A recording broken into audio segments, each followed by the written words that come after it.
적이 있었습니다. 바로 숙제라는 것이었습니다. 숙제.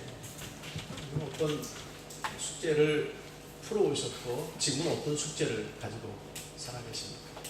중학교 1, 2, 3학년 때 저희 담임 선생님을 잊지 못합니다. 수학 선생님이셨습니다. 제가 그토록 싫어하는 수학을 전공하시고 가르치신 선생님이 제 3년 동안 계속해서 다니고 계셨습니다. 숙제란 무엇입니까? 숙제가 무엇일까요? 숙제. 깊이 생각해보고 풀어야 될 문제라고 되어 있습니다. 수학 숙제가 있고요, 국사 숙제가 있고요, 영어 숙제가 있고요, 인생의 숙제가 있습니다. 가장 큰 숙제를 풀지 못하던 니고데모가 예수님께 왔습니다. 다른 이들의 눈에 띄지 않는 밤에 살며시 예수님께 왔던 거죠. 그는 부자입니다. 선생입니다. 겉으로는 사람들의 부러움을 많이 받는 소위 복받은 사람이었습니다.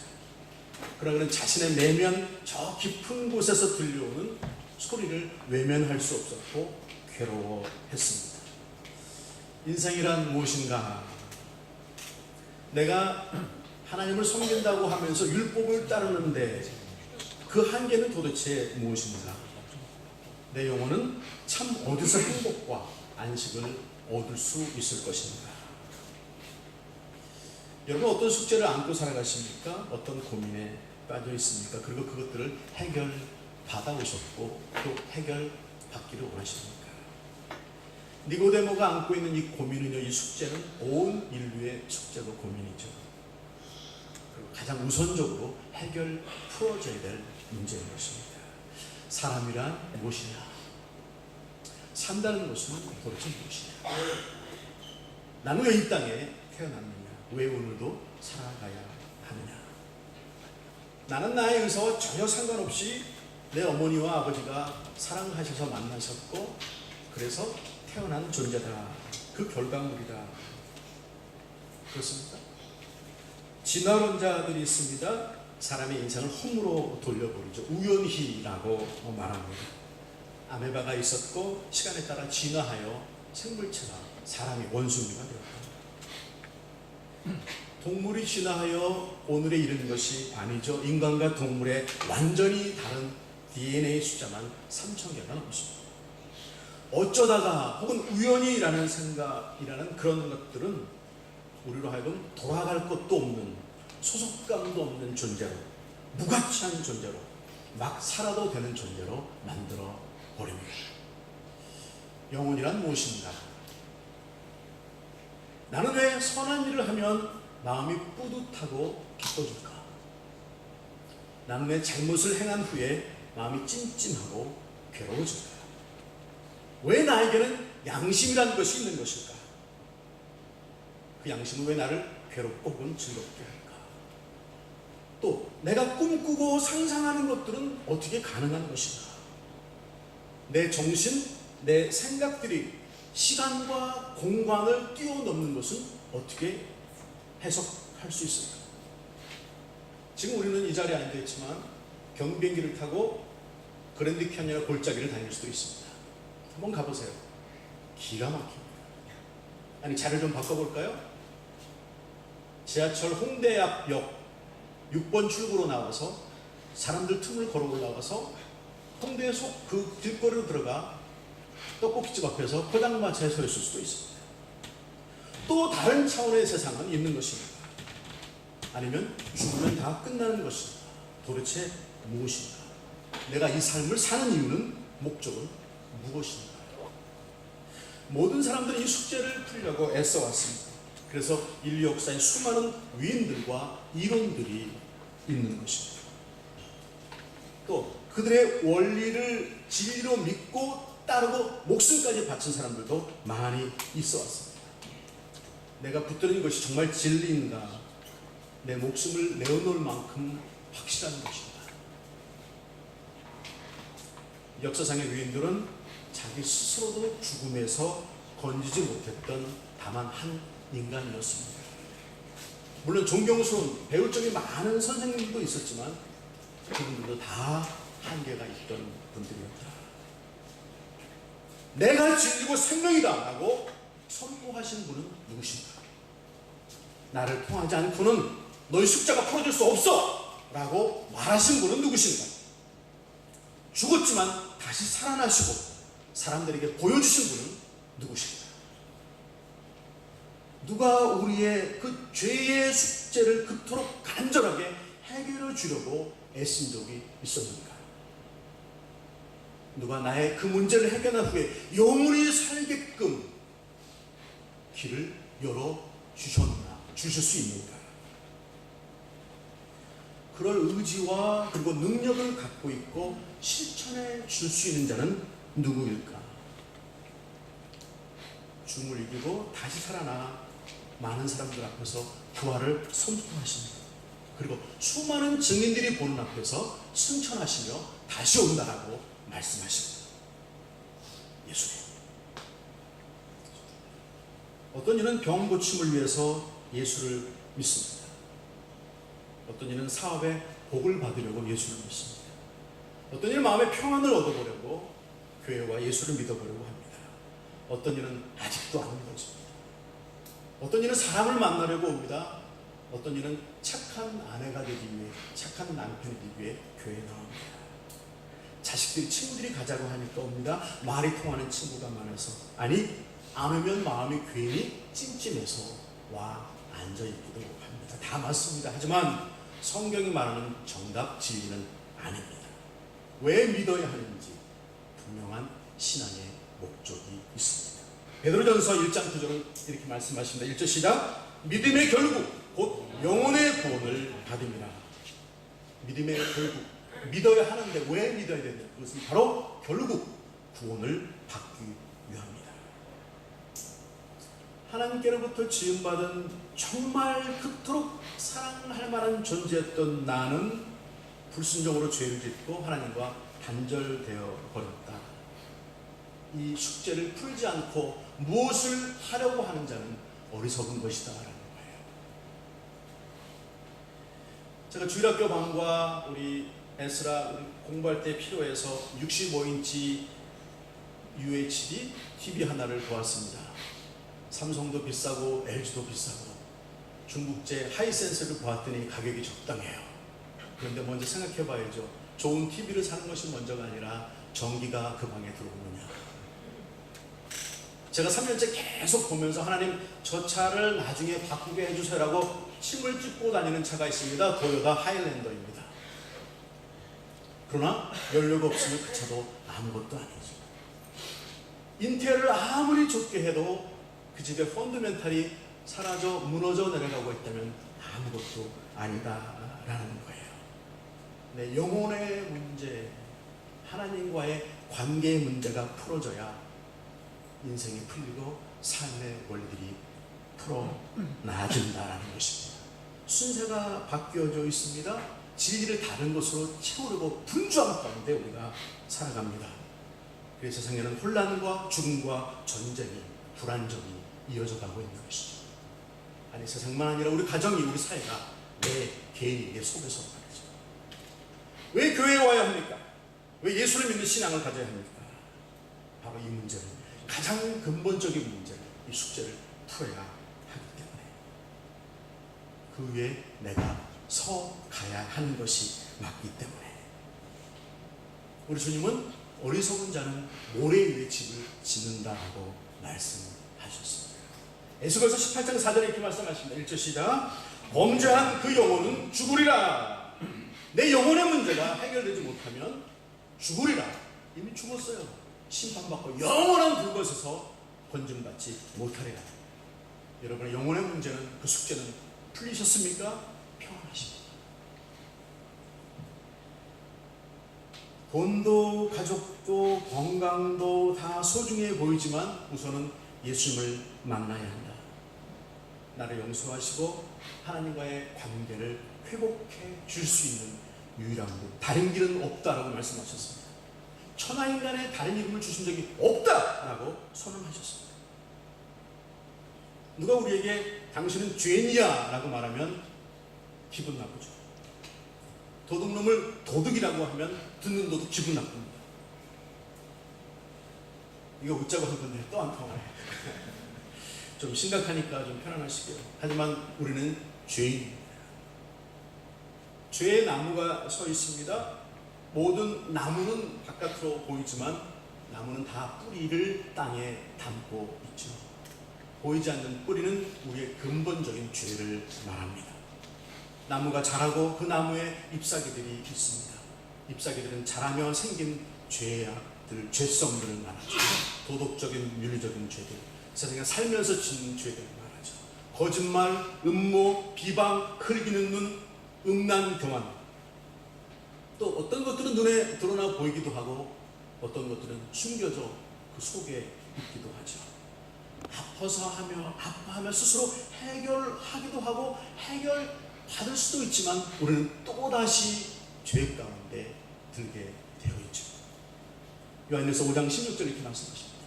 시작. 사망에 이르는 죄와 사망에 이르지 아니하는 죄가 있다라고 말씀하십니다. 근본적인 죄, 원죄, 뿌리로부터 타고난 사망에 이르는 죄, 내 스스로 해결할 수 없는 죄.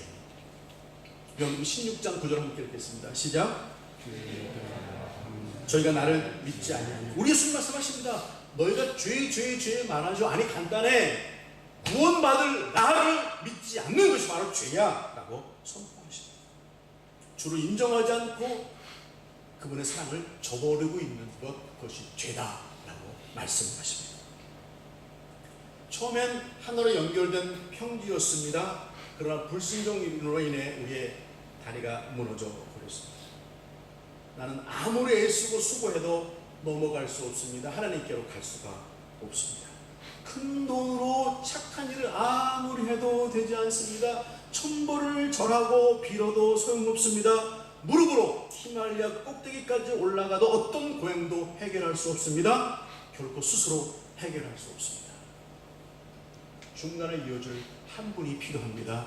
예수 그리스도, 브릿지가 되신 우리 주님. 디모데전서 2장 5절 이렇게 말씀하십니다. 시작. 하나님은 한 분이시요 또 하나님과 사람 사이에 중보도 한 분이시니 곧 사람이신 그리스도 예수다. 다시 이어주신 우리 예수님, 내가 곧 길이요 진리다, 나로 인해서만 가능하다고 선포하신 우리 주님. 자, 그렇다면 그것을 믿고 믿음으로 그 다리를 건너가고 안 가고는 나의 몫이다라는 사실이죠. 우리 주님 거기서 너 가야 한다고 떠밀지 아니하십니다. 나에게 주신 의지로 너의 믿음으로 네가 결정해라. 그러나 나는 기다리며 가기를 원한다라고 말씀하시죠. 아직도 우리 중에 머무르고 있다면, 아니 그 길을 다시 가지 않겠다고 마음에 작정한 사람들이 있다면 오늘 내 의지로 내 믿음으로 그 다리를 건너가야 되는 줄로 믿습니다. 왜냐하면 오늘이 내 인생의 마지막 기회일지도 모르기 때문이죠. 오늘이 내 인생의 이 소리를 듣는 마지막 기회일지도 모르기 때문이죠. 하나님을 떠나 있는 것이 죄이라 사람이 할 일은 그것을 못한다니까. 중보자가 되어주신, 다리가 되어주신 예수를 믿고 그분을 통해 하나님께로 나아가는 것. 이렇게 세 단계를 설명하고 말씀을 정리하기 원합니다. 하나님의 자녀됨. 첫째는 그래서 고백이 필요하죠. 내가 내 의지로 내 마음을 열고 나의 개인의 주님으로 예수 그리스도를 영접하는 것. 네, 주님, 다른 길이 없음을 믿습니다. 나를 용서하시고 나를 대신 죽어주신 예수 그리스도, 당신을 내가 받아들이며 용서함을 구합니다. 로마서 10장 9절부터 읽겠습니다. 시작. 내가 만민을 내 이름으로 부르시며 또 하나님께서 그를 죽은 자 가운데서 살리신 것을 내 마음에 믿으며 구원을 받으리라. 사람이 마음으로 믿어 의에 이르고 입으로 시인하여 구원에 이르느니라. 네가 만일 그렇게 하기를 바라시며 예수를 주로 시인하고 하나님께서 그를 죽은 자 가운데서 살리신 그것을 내 마음에 믿으면 구원을 받게 된다. 사람이 마음으로 먼저 믿어 의에 이르고 옳다함을 인정받게 되고 입으로 시인하여 구원을 받게 된다. 나를 도우소서, 나를 인도하소서. 내 마음의 소원들을 입술로 고백하며 주님께 나와야 한다라고 말씀하시고 계십니다. 그 후에 두 번째 과정이 있다면 그것은 예식, 침례를 받는 것이죠. 사랑을 고백한 남녀들은 모든 사람들이 인정하는 의식을 행하죠. 결혼식입니다. 우리 영파 형제는 몇 주 전에 서울에서도 결혼식을 하고 9월 첫 주에도 결혼식을 하니 더블 결혼식이 얼마나 축복되겠습니까? 사람들과 하나님 앞에서 우리는 이제 부부가 되었어요 라고 선포하는 것이 바로 결혼 예식이죠. 구원받은 믿음의 자녀들은 하나님과 그리고 교회와 그리고 온 사람들 앞에서 한 가지 예식을 행합니다. 바로 침례를 받는 것이죠. 저는 침례교 목사라서 침례라고 말한다, 꼭 그렇게 중요한 것 같지는 않아요. 한국의 성경에는 세례라고 번역되어 있지만 사실 원어에는 밥티조, 베프티즘, 물에 잠긴다, 침례가 옳은 번역이죠. 세례와 침례를 혼돈할 수 있지만요, 그러면 목사님은 손으로 주는 세례는 인정하지 않습니까? 아니요. 의미가 다 같다면 왜 인정하지 않습니까? 당연한 것이죠. 지금 군인이 전투에 나가서 당장 내일 아침부터 전쟁에 참여하게 된다면 오늘 저녁에 기차를 타는 군인들이 다 옷을 벗겨서 팬티만 입혀서 한가운을 입고 물속에 집어넣고 침례를 받을 수 있습니까? 그저 다 물세례를 주고 그리고 믿음의 구원을 확신시키며 떠나보내야 하죠. 제가 병원에 가서 신방 가는데 곧 돌아가실 분, 물에 적실 수 없는 그분에게 침례를 줄 수 있습니까? 물세례를 주고 믿음의 확신을 확인하는 것이죠. 경우에 따라서 세례 혹은 침례를 줄 수 있겠지만, 그러나 특별한 상황이 아니라면 성경적으로 침례를 주는 것이 맞다라고 믿습니다. 나는 주님을 믿습니다. 내 죄 용서함을 받고 하나님의 자녀가 되어 살겠습니다. 내 고백을 많은 사람들과 예수님 그리고 하나님 앞에서 보이며 결단하는 일. 우리 예수님도 직접 침례를 주고 있는 요단강가 요한에게 나아가서 침례를 받으셨습니다. 이 일을 행함으로 모든 사람들에게 본이 되게 하라고 말씀하셨습니다. 사도 빌립이 마차를 타고 지나가고 있는 내시가 성경을 읽지만 해석하지 못하는 것을 알고 그 마차에 함께 타서 진리를 전하고 믿게 되자 그 마차를 세우고 물에 내려와 침례를 주었습니다. 고린도전서 10장 1절이죠. 함께 읽겠습니다. 시작. 우리 조상들이 다 구름 아래 있고 바다 가운데로 지나며 모세에게 속하여 다 구름과 바다에서 세례를 받고, 이스라엘 백성들이 200만 명이 넘는 그 많은 숫자가 애굽을 떠나서 광야로 들어옵니다. 앞을 막고 있던 홍해 바다가 갈라지고 벽처럼 쓰고 그 위에 하나님의 구름이 차 있습니다. 그것을 통과해 나간 것을 성경은 이렇게 말씀하시죠. 그는 한꺼번에 다 하나님의 진리, 하나님의 길로 들어오기 위해 침례를 받았다고 선언하시는 거예요. 그렇다면 우리 모두는 하나님의 자녀가 되기 위해, 거듭나기 위해, 니고데모의 숙제를 풀기 위해 침례를 받는 일이 필요하다. 정결케 하는 예식, 거룩한 백성들이 되게 하는 예식이 필요하다. 침례는 물에 잠깁니다. 그 의미는 나는 이제 다 죽습니다. 내 모든 과거는 예수님과 함께 죽습니다. 죽어야 살죠. 죽어야 부활이 있죠. 그리고 물에서 다시 나옵니다. 그 말은 이제 부활하신 예수님과 더불어 하나가 되었습니다. 이제 그 안에 나는 살아갑니다 라는 의미를 담고 있습니다. 요한복음 3장 5절 이렇게 말씀하십니다. 1절 시작. 사람이 물과 성령으로 나지 아니하면 하나님 나라에 들어갈 수 없다. 거듭남에 대하여 고민하고 죄에 묻고 있는 니고데모에게 말씀하십니다. 하나님 나라에 들어가려면 반드시 물과 성령으로 거듭 born again 해야만 한다라고요. 자, 고백하고 침례를 받았다면 이제는 은혜의 삶을 보장받는 것이죠.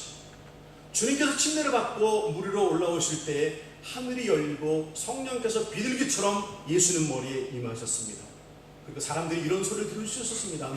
이는 내 사랑하는 아들이라, 내 기뻐하는 자다라고 말이죠. 이는 내 사랑하는 자요, 내 기뻐하는 자다. 누가요? 하나님이 그렇게 말씀하십니다.